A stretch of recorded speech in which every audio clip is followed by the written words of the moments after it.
সশব্দে বন্ধ হয়ে গেল একটি ভারী কাঠের দরজা। সাথে সাথেই যেন থমকে গেল একটি নারীর গোটা পৃথিবীর স্পন্দন।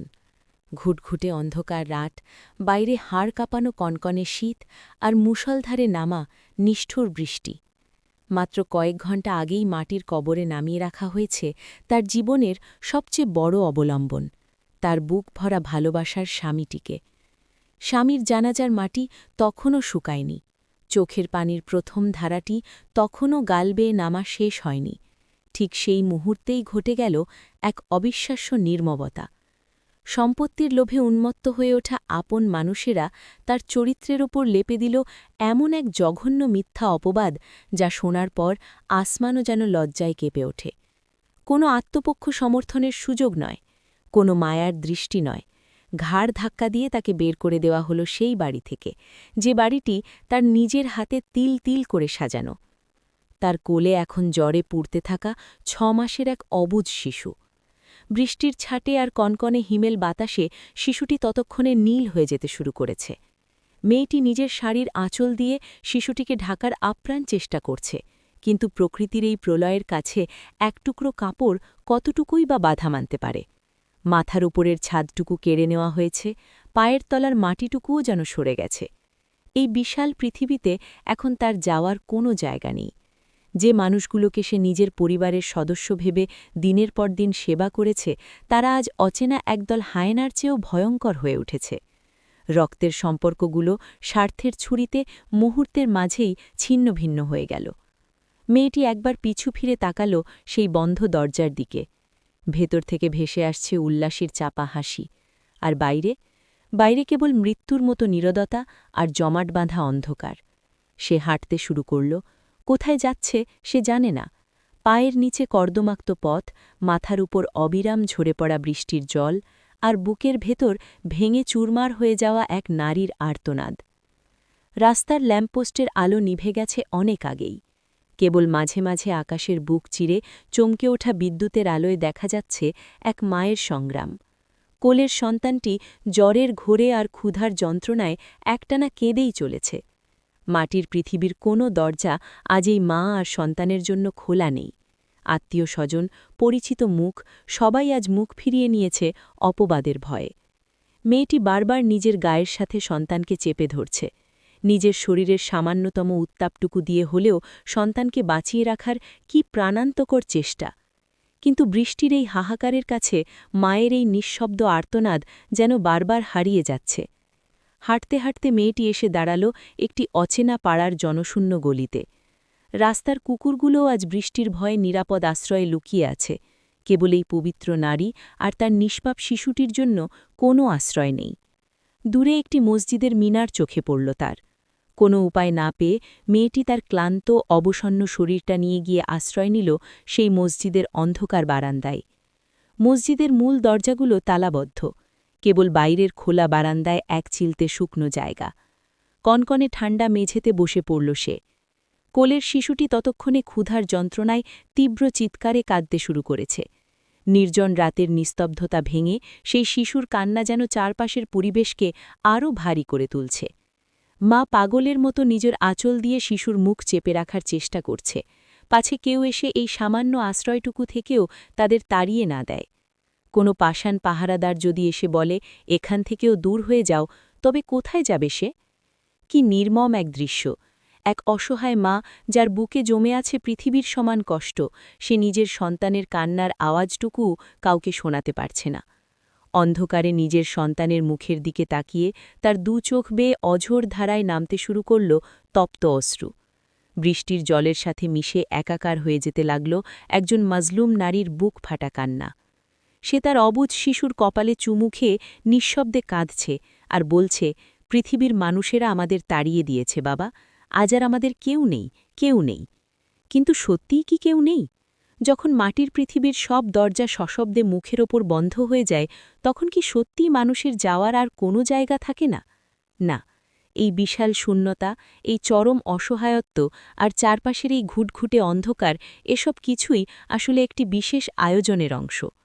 যখন দুনিয়ার সমস্ত অবলম্বন কেড়ে নেওয়া হয়, যখন মানুষের ভরসার প্রতিটি খুঁটি ভেঙে চুরমার করে দেওয়া হয়, তখন আসমানের মালিক তার বান্দাকে বোঝাতে চান, হে আমার বান্দা, দুনিয়ার কোনো মানুষের কাছে তোমার মুক্তি নেই, তোমার মুক্তি কেবল আমার দরবারে। এবার তুমি আমার দিকে তাকাও। মেয়েটি বুঝতে পারল, দুনিয়ার কোনো মানুষের কাছে হাত পেতে আর কোনো লাভ নেই। বিচার চাওয়ার আর কোনো আদালত দুনিয়ার বুকে অবশিষ্ট নেই। সে আস্তে করে শিশুটিকে মেঝেতে নিজের ওড়নার উপর শুইয়ে দিল। তারপর মসজিদের বারান্দার সেই হিমশীতল মেঝেতেই লুটিয়ে পড়ল সিজদায়। অন্ধকার রাতের সেই সিজদা। কোনো মানুষের চোখ তাকে দেখছে না, কিন্তু সপ্তম আসমানের ওপর আরশে আজিমের মালিক তখন তার এই অসহায় বান্দিয়ে দিকে তাকিয়ে আছেন। মেয়েটি সিজদা থেকে মাথা তুলল, 2 হাত তুলে দিল সেই রবের দরবারে, যিনি মেঘমালাকে বৃষ্টি ঝরাতে নির্দেশ দেন, যিনি রাতের অন্ধকারকে চিরে ভোরের আলো ফোটান। তার ঠোঁট কাঁপছে, চোখের জলে ভিজে যাচ্ছে মসজিদের ফ্লোর, তার বুক থেকে বেরিয়ে আসছে কোনো শব্দহীন এক মহাবিস্ফোরণ। সে বলছে, হে আমার রব, দুনিয়ার মানুষেরা আমাকে নিঃস্ব করে দিয়েছে। আমার মাথার উপর আজ কোনো ছাদ নেই, কিন্তু আপনার আসমান তো এখনও আমার মাথার উপর আছে মালিক। আমার যাওয়ার কোনো জায়গা নেই, কিন্তু আপনার রহমতের দরজা তো কখনো বন্ধ হয় না। হে রহমান, আপনি কি দেখছেন না আপনার এই দুর্বল বান্দির দিকে? হে আরশের মালিক, আমি যে মাজলুম, আমার তো আপনি ছাড়া আর কেউ নেই।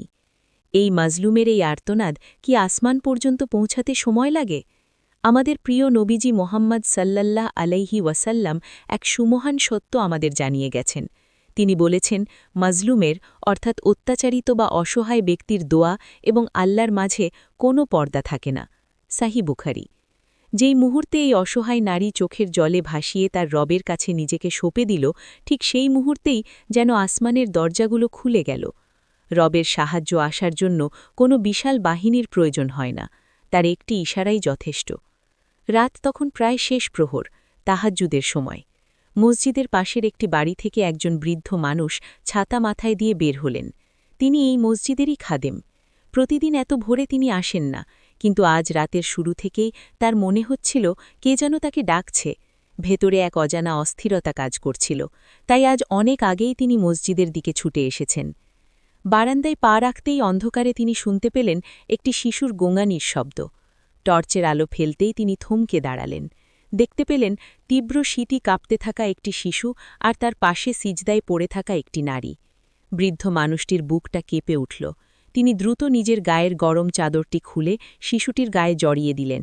এরপর অত্যন্ত স্নেহমাখা কণ্ঠে মেয়েটিকে ডাকলেন, মারে, ভয় পাস না, এই আল্লাহর ঘরে তোদের কে কষ্ট দিয়েছে মা?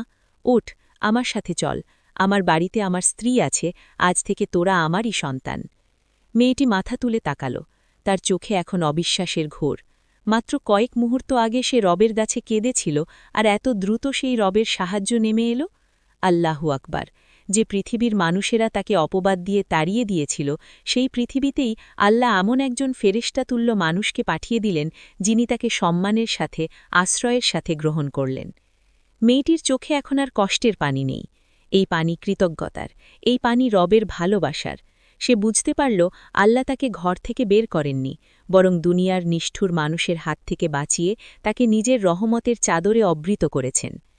পবিত্র কুরআনে আল্লাহ সুবহানাহু ওয়া তাআলা কত সুন্দর করেই না বলেছেন, তিনি কি আপনাকে ইয়াতীম অবস্থায় পাননি, অতঃপর আশ্রয় দেননি? সূরা আদ-দুহা, আয়াত 6। সত্যিই তো, যখন চারপাশের সব অবলম্বন শূন্য হয়ে যায়, তখন স্বয়ং আল্লাহই হয়ে যান তার বান্দার সবচেয়ে বড় আশ্রয়। কষ্টের রাত যতই দীর্ঘ হোক না কেন, ভোরের আলো ফুটবেই, কারণ রবের ওয়াদা কখনো মিথ্যা হয় না। আল্লাহ তাআলা কুরআনে আরও ঘোষণা দিয়েছেন, নিশ্চয়ই কষ্টের সাথেই রয়েছে স্বস্তি, নিশ্চয়ই কষ্টের সাথেই রয়েছে স্বস্তি। সূরা আশ-শারা, আয়াত 5 আর 6। আমার প্রিয় ভাই ও বোনেরা, যারা জীবনের কোনো একটি অন্ধকার রাস্তায় একা দাঁড়িয়ে আছেন, মাটির পৃথিবীর সব দরজা যখন আপনার মুখের ওপর সশব্দে বন্ধ হয়ে যায়, তখন কি বুঝতে পারেন যে আসমানের মালিক আপনাকে তার নিজের দরজায় ডাকছেন? যে বিপদে আপনি রবের কাছে সিজদায় লুটিয়ে পড়েন, তা কি বিপদ, নাকি আপনার জীবনের শ্রেষ্ঠ উপহার? আজ হয়তো আপন মানুষেরা আপনাকে ভুল বুঝেছে, হয়তো মিথ্যা অপবাদে আপনার চরিত্রকে কলঙ্কিত করা হয়েছে, হয়তো সম্পদ, কেরিয়ার বা ভালোবাসার মানুষটি হাতছাড়া হয়ে আপনি আজ পথের ভিখারির মতো নিঃস্ব হয়ে গেছেন। রাতের অন্ধকারে বালিশে মুখ গুজে আপনি নিঃশব্দে কাঁদছেন আর ভাবছেন, আমার জীবনেই কেন এত কষ্ট, আল্লাহ কি আমাকে দেখেন না? শুনুন, আপনার চোখের এক ফোঁটা পানিও আল্লাহর কাছে হারিয়ে যায় না। মজলুমের দীর্ঘশ্বাস দুনিয়ার আদালতে মূল্যহীন হতে পারে, কিন্তু রবের আরশে তা ভূকম্প সৃষ্টি করে। আপনি হয়তো ভাবছেন আপনি একা, কিন্তু যে ব্যক্তি তার সবটুকু ভরসা, তার পূর্ণ তাওয়াক্কুল একমাত্র আল্লাহর উপর স্থাপন করে, স্বয়ং আল্লাহ তার জন্য যথেষ্ট হয়ে যান।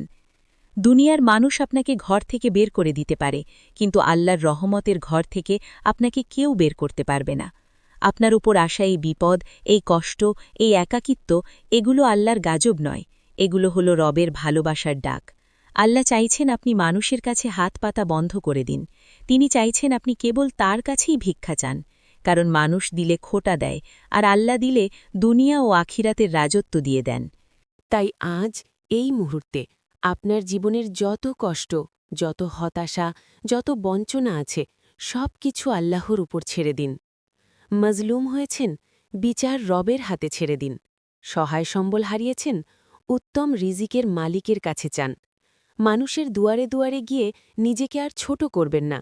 জায়নামাজ বিছিয়ে সিজদায় পড়ে যান। রবের সাথে কথা বলুন, চোখ দিয়ে পানি ঝরান। বিশ্বাস করুন, আপনার এই কান্নার প্রতিটি ফোঁটা আপনার ভবিষ্যতের সফলতার বীজ হয়ে উঠবে। যে রব অন্ধকারে বৃষ্টির মাঝে এক অসহায় মাকে ভুলে যাননি, সেই রব আপনাকেও ভুলে যাননি। শুধু একটু ধৈর্য ধরুন, তাওয়াক্কুল করুন তার উপর, যিনি চিরঞ্জীব, যিনি সব কিছুর নিয়ন্ত্রণকারী। দেখবেন, অচিরেই এমন এক দরজা দিয়ে আপনার জন্য রহমত আসবে, যা আপনি কল্পনাও করতে পারেননি। আল্লাহ আমাদের সবাইকে চরম বিপদে তার উপর অবিচল তাওয়াক্কুল করার তাওফিক দান করুন। আমিন।